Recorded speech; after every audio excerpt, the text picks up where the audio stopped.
What's up, everybody? Steven Z Killer here. Today I'm bringing you a brand new reaction. I hope you guys enjoy, but before we get into that, 77% of you guys are not subscribed. Now there's two reasons for that. You're either new or you're returning, and hopefully today you change that. With that in mind, you hit that subscribe button and join this community. Now, let's get into the video. Link in the description below. You guys know what it is. It's game theory time. He dropped another FNAF theory video, and it's called The Origins of Evil. So show your support by liking and subscribing to Game Theory. Like I always say, show your support, link in the description. Let's get into this Origins of Evil. I've done it. I've solved FNAF, and the clue that brings it all together is this. Don't you hate getting killed by obscure secondary characters?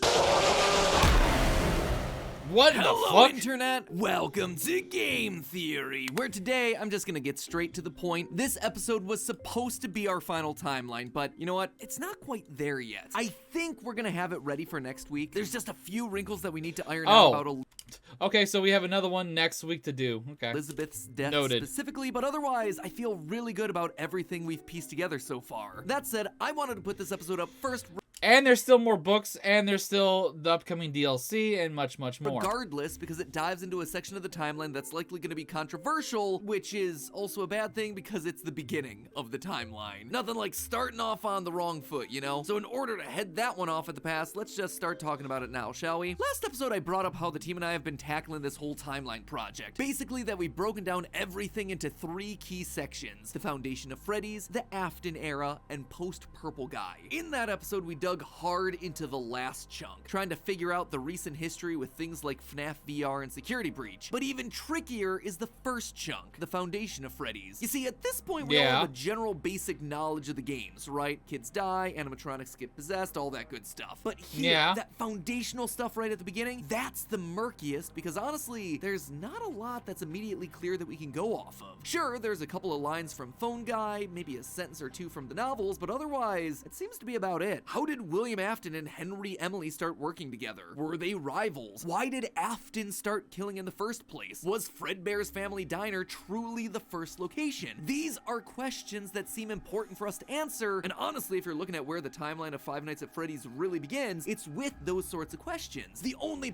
problem is that the answers just might not exist anywhere in the canon yet. Or so I initially thought, which brings us to today's episode. I suspect that there may be a way to answer some, if not all of those questions, using a mix of evidence from the games, the books, and real-life lore. In the process, I think it'll help us get a better understanding of William Afton's motives, while also outlining a rough sequence of events that'll ultimately help place locations and other things when I tackle the full timeline of the series next week. And all of it hinges on one thing: a set of obscure secondary characters named the Mediocre Melodies. Orville Elephant, Ned Bear, Pig Patch, Happy Frog, and of course, Mr. Hippo. Sometimes a story is just a story. You try to read into every little thing and find meaning in everything anyone says, you'll just drive yourself. Okay, these characters I'm not too aware of or known too much about. I've seen them referenced and stuff, but I'm assuming it's from the one game I still haven't tried, the Pizzeria Simulator, I think.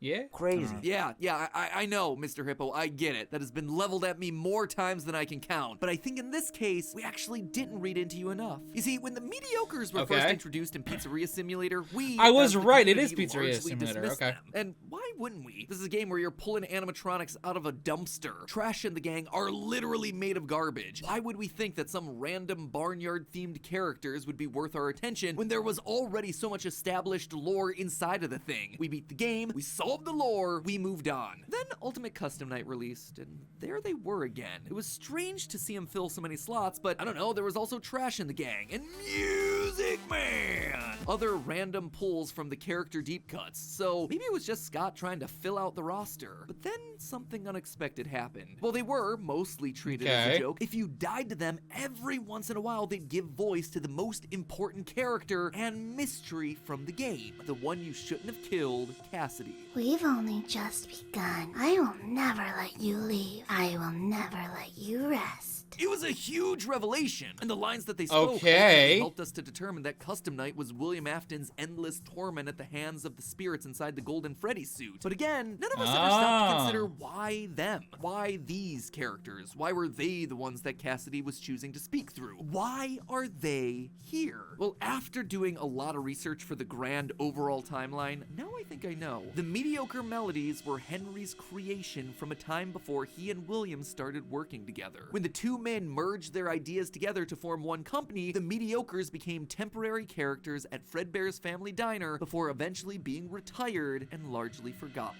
Oh yeah! That is a lot of big swings that I'm making with some massive assumptions. So let's just rewind and take it one step at a time, shall we? First, I can see how that do we know that easily. the Mediocre Melodies belong to Henry? Well, let's just look at their design. It's very simple. They're similar to the Endo 01 designs from the FNAF 1 animatronics, but even more rudimentary, with less flexible joints and less complex wiring. But the important point here is that for each one, the upper jaw and the lower jaw are entirely separate, operating using a very basic hinge towards the back of the head, or two metal bars that slide up and down along the side. And you see, that right there is what tells us they belong to Henry. Well, there are plenty of animatronics that fall into a nebulous zone of who designed them. There are a few pieces of tech that we can definitely trace back to their original creator. The Funtime animatronics, for instance, definitely came from Afton. Not only were they designed with the intent of luring and capturing children, something that just doesn't jive with Henry, but the blueprints outright have Afton Robotics written in the corner. Not much you can do to deny that one. Sound illusion discs? Another Afton creation, considering the backs of them are stamped with his company name as we see in the graphic novels. But the one I'm most interested in today I didn't even know it was called, it was like, he had a company name of Afton Robotics. FNAF 6. That was clearly not an Afton project. This was purely Henry's doing in secret. So, knowing that, did you happen to notice the two straight metal rods in the schematics with the jaw fully detached from the top of the head? It's an exact match for the design of Happy Frog. It's a Henry signature. But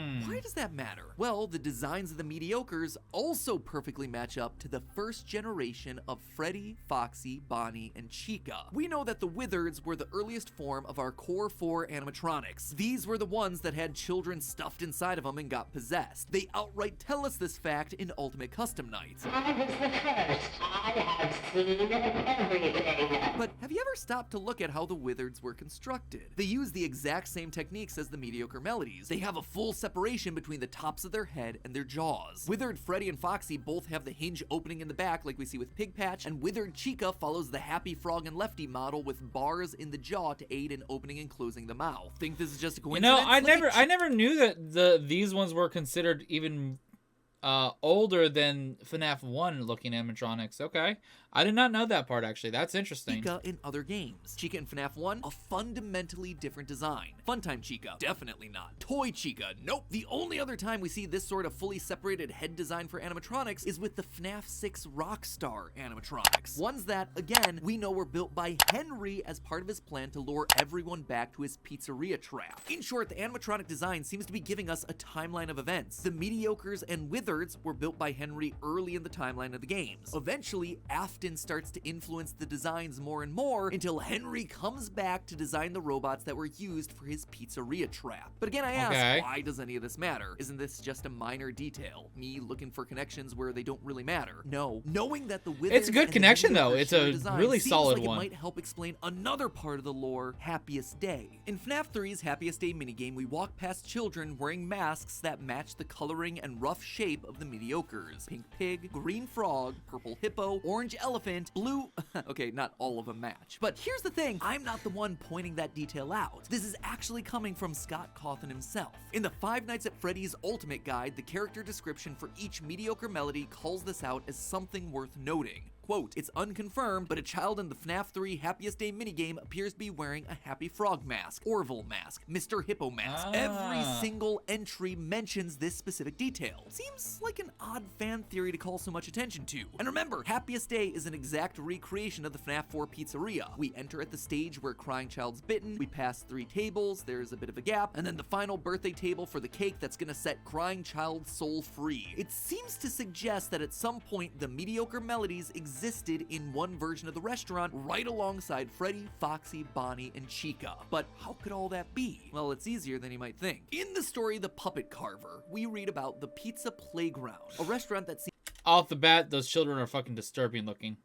I know those are probably not real children, but goddamn, those are disturbing looking. To predate or be a competitor to Freddy's. And in it, we see that the franchise uses very rudimentary animatronics that break down a lot. There's a pig with a banjo, an off-brand bear named Baron Von Bear, and an unknown bird animatronic. It's the Mediocre Melodies, guys. Pig Patch, Ned Bear, and hold on, there's no bird in the Mediocre Melodies. Unless, of course, we're talking about Chica. What this story seems to heavily suggest is that Chica started at a different pizza franchise and eventually crossed over into Freddy's, becoming popular enough to eventually join the core four. Also working at that pizza playground is a hey, thank you for talented subscribing. creator named Porter. Someone Get a who little seems shout to out have on the one of my ability videos to by make subscribing wood-based randomly. animatronics come to life. In short, it's the book's stand-in for Henry. Henry may not be the most technologically advanced creator out there, but whatever he creates contains this certain X factor about it, a spark of life. It's how he's able to create endoskeletons out of nothing but wood. No power, no nothing, just wood and a childlike imagination. This, I think, starts to give us an important piece in the puzzle. Afton was the business guy, a tech bro who was smart and could build machines able to mimic voices and transform and launch giant claws out of their stomachs for no apparent reason. But it was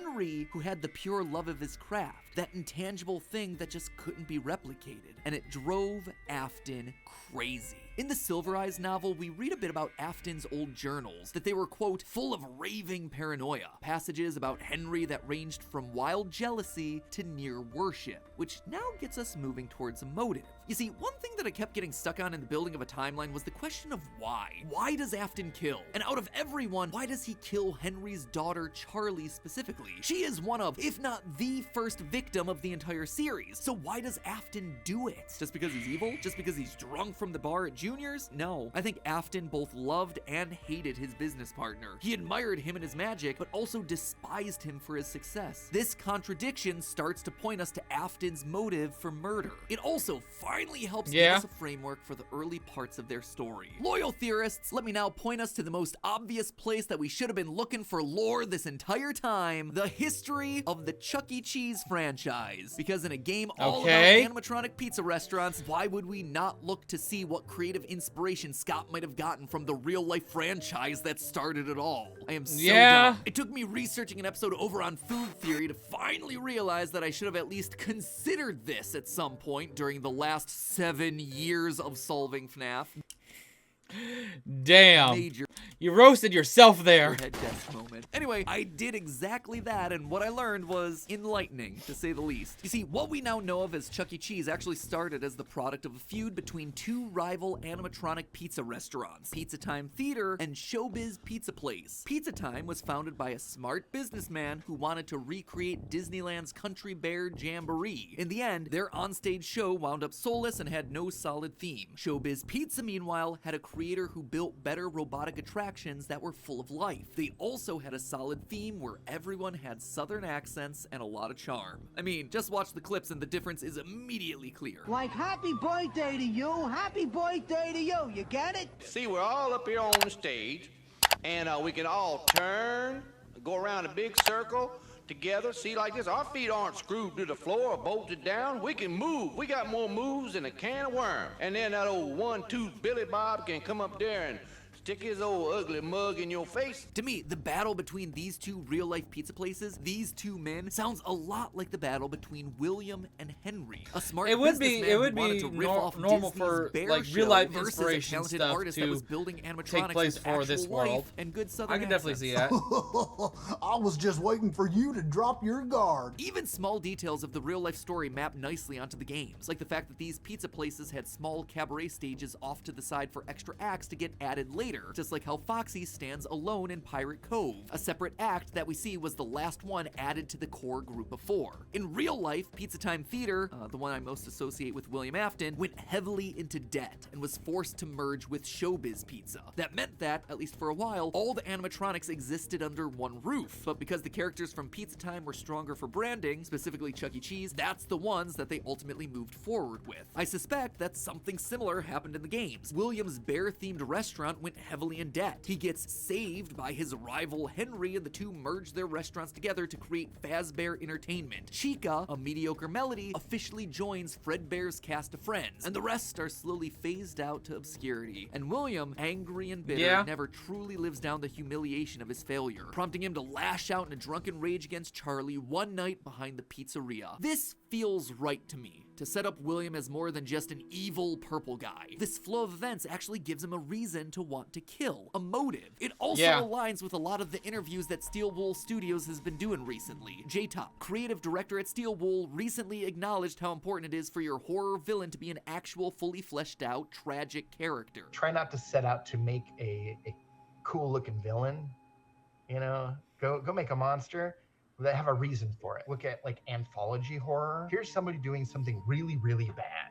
Like they murdered someone. Something happens, often ironically, that then comes back to bite them. A creature is created, a situation is created, and then they're judged and they get their just desserts. Every big, horror icon essentially fits that structure in a way. Why is Freddy Krueger popular? Well, it's a revenge story, isn't it? Miss Voorhees, it's a revenge story. These aren't just like these supernatural forces that came out of nowhere to just hurt people and punish people. There were results of other wrongdoing. William Afton, if I'm right. Like the Freddy Krueger one it makes sense. If you guys know Freddy Krueger, the whole story is he was born because the woman was locked in with 100 basically murderers, rapists, and stuff like that, and he was born from the seed of all those men and stuff like that. He kind of grew up with a very fucked up mindset, and he was just very strange and different, and even killed like his class pet with a hammer, stuff like that. And he just over time started to develop these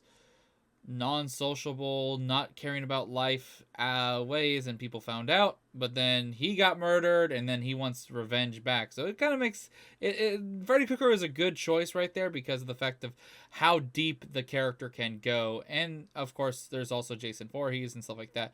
It's not like out of nowhere monsters. There is some reason, even if they are kind of in some cases like holy shit random.